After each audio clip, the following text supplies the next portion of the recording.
Report. I'm Max Keiser. You know, Bank of England Governor Mark Carney ran the London Marathon this weekend in 3 hours, 31 minutes, and 35 seconds. He's going to need to run a whole lot faster than that. Stacey? Oh, yeah. All the central bankers are going to need to run really, really fast. What's interesting is that he actually came in at 4 hours and 30 minutes, but then he kept adjusting the time lower and lower and lower. Yeah, because the price wasn't right on this finish. Exactly. He didn't like the price of the finish, so he just simply made it lower. Before this is all over, he'll have run it in 39 minutes, complete.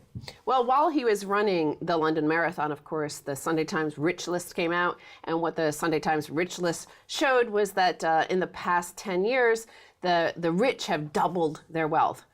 Since the recession, they've doubled their wealth. And of course, we all know that incomes at the bottom 99% have gone down by 10% since the recession here. So here's a tweet from Mr. Rupert Murdoch. Oh, really? Sunday Times shows rich list almost doubled over last few years. Same in U.S. Why? Central bankers printing trillions. No real job creation.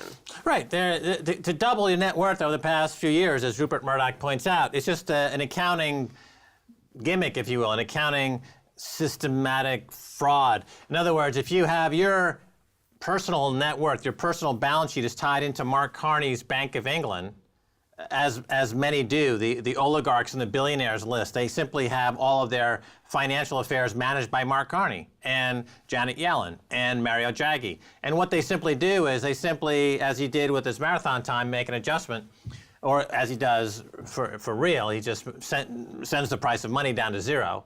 He simply says, okay, you've got $1 billion, now you have $2 billion. No work was done to accomplish that extra $1 billion. It's a pure accounting gimmick. Well, it's partly that, but it's also the asset price inflation, as Rupert Murdoch then goes on to say in his next tweet. The house price is up almost 20%. Okay, but this is an accounting gimmick. In other words, if you have a house and last year was worth $50 million and today it's worth $100 million, that's just electronically, you simply went into the ledger where they keep all the data for house prices and you turn 50 into 100. Nothing happened economically to justify that 100. It's simply an accounting gimmick. So, okay, as I was saying, the house prices have gone up.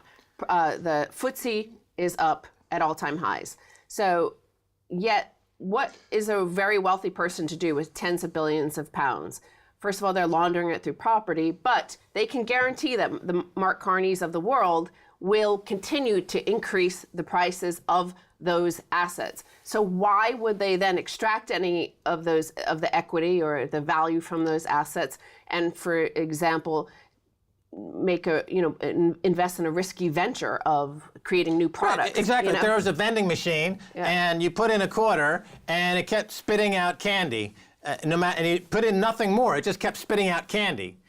Why would you move away from that candy machine? So if you have a relationship with Mark Carney or Janet Yellen or Mario Draghi, and they simply just spit money at you all day long, why would you change course? Why would you say, no, stop sending me all this money.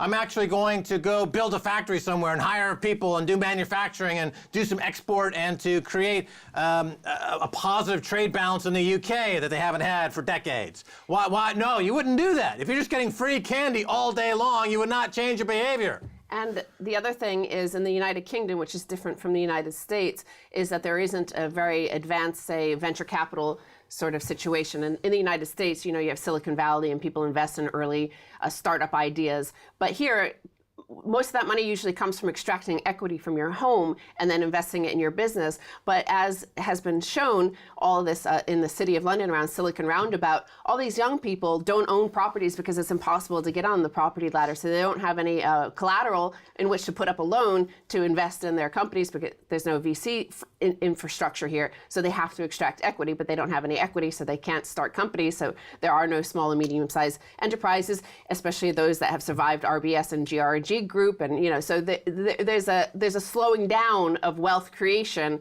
but while Mark Carney is inflating the sense of wealth at the top. Right. It's almost impossible to start a company here. That's why I decided to prove the naysayers wrong by starting a company here. As you know, last year I started StartJoin here. We now have employees, we have payroll, we have expenses. I'm building a company here in the UK to show how it can be done.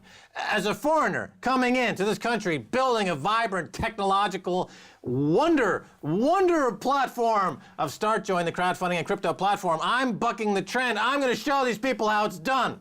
So you were mentioning this vending machine and this sense of oversupply, constant throwing candy at you. Well, this ties in quite nicely to this next headline, and this is from Zero Hedge. When QE leads to deflation, a look at the confounding global supply glut. So they look at the fact that, we've had quantitative easing now for years and years, and yet the economy keeps deflating. Well, the premise is simple. By keeping rates artificially suppressed, the central banks of the world effectively make it impossible for the market to purge itself of inefficient actors and loss-making enterprises. As a result, otherwise insolvent companies are permitted to remain operational, contributing to oversupply and making it difficult for the markets to reach equilibrium. The textbook example of this dynamic is the highly leveraged U.S. shale complex, which by virtue of both artificially low borrowing costs and the Fed-driven hunt for yield, has retained access to capital markets in the midst of the oil slump and has thus continued to drill, contributing to the very same price declines that put the entire space in jeopardy in the first place. Yeah, that's fascinating for a number of reasons. First of all, quantitative easing causes deflation. We've been saying this for 2 years.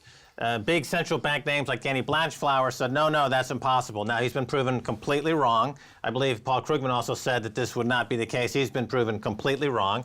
Quantitative easing and 0% interest rates are causing deflation for a number of reasons. The one you point out is the most easy to understand, is that if you allow folks, it's supply and demand, isn't it? If the access to capital is zero and on an infinite basis, then you're just going to have a factory that's going to keep producing junk. Ecologically speaking, it's caused now on the verge of premature human extinction due to ecological holocaust. But on the fracking business in America, even though the price of oil has come down and the viability of those projects has gone negative, they're losing money on every single fracking hole they drill. They lose money. They make it up for in this accumulation of debt that eventually will be pushed back onto the sovereign balance sheet, either in America or the U.S. But here's the really interesting bit, if I may continue. Go ahead, Max. It's your show. Saudi Arabia and America are at war in the oil patch because Saudi Arabia, when they heard, as you pointed out, that America wanted to be energy independent in the fracking industry, they overproduced oil on a large-scale basis to crash prices to force the marginal players in the fracking industry out of business. Now, what did the Saudi Arabians just say last week? They said this is not about the supply and demand of oil. It's about the supply and demand of credit. And they're fighting the credit creators. Well, but there's an immense amount of dumb money in the market right now. And I'll pause for a moment here because I want to say that the $30 billion was raised by KKR, Blackstone, Carlyle Group, all these huge private equity groups. When they saw the traditional numbers, the real prices, they saw price of oil crashing, they saw oversupply, what did they bet? They bet that what was going to happen was just what always happens with the same dynamics and the same economic situation. What happened in the past was they would be able to pick up assets in the shale oil market for pennies on the dollars. But that didn't happen. Instead, the dumb money, it wasn't private equity money, which is considered smart money. The dumb money continued to lend and lend and lend to these shale oil companies because the yield, and the more they drill, and they have to drill more and more and more and more to continue to make the bond payments. As long as they're making the bond payment, this dumb money is happy. But the problem with being the dumb money is you're the last chump at the table always. So nobody's going to come in and buy these assets off them for the price they want to flip it at. Right, whether it's a chain letter, a pyramid scheme, or a Ponzi scheme, if you're the last one in, you're the big loser. And I think it's interesting that Blackstone was waiting for the vulture capitalists to swoop in and to buy up these rigs and to buy up the capacity in the oil and gas business, figuring that the dynamics of supply and demand would kick in at some point. They never have. Yeah. Because these central banks are in a position where they can never raise interest rates, because that would totally destroy the global economy, because this is a global Ponzi economy.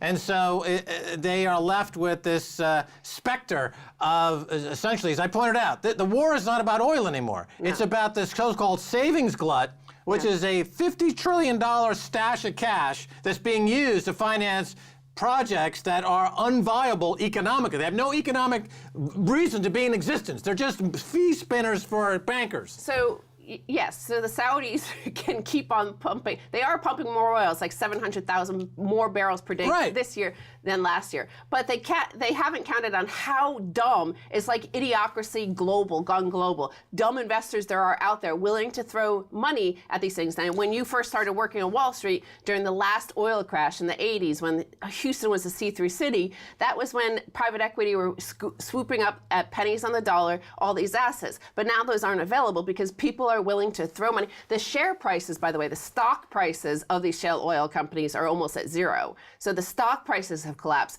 It's the bonds, which are like their access to credit is cheap and easy. This is the underpinning forces of the ecological disaster that Saudis are pumping more every single day to try to crash the price. And the central banks, the Federal Reserve and the European Central Bank and the Bank of England are pumping more cash. That's their equivalent of an oil gusher. They're a cash gusher to try to thwart the Saudis' attempt to crash in this way. So you have, at the result, massive deflation, which means that the supply of stuff choking the globe's ecology is getting to catastrophic levels which are causing premature human extinction. And I say premature, unless, of course, that was part of the original design. Yeah, but as you see, we have this surreal situation where supply and demand don't matter. The more supply that goes on, there's no increased demand, no matter how low the price is going, because again, in the real world, there's deflation. People's incomes are going down. Those without access to extract. Right, so they're just pumping cash in, which is making the top 1,000 in this country double and triple their wealth. Yeah. But that's not because they did anything. It's because they simply are at the open window of open money over there at the central bank. Gotta go. Thanks so much. Run, Mark, run. Run, Mark, run. Run, run. All right, well, stay tuned for the second half, a whole lot more. Don't run away.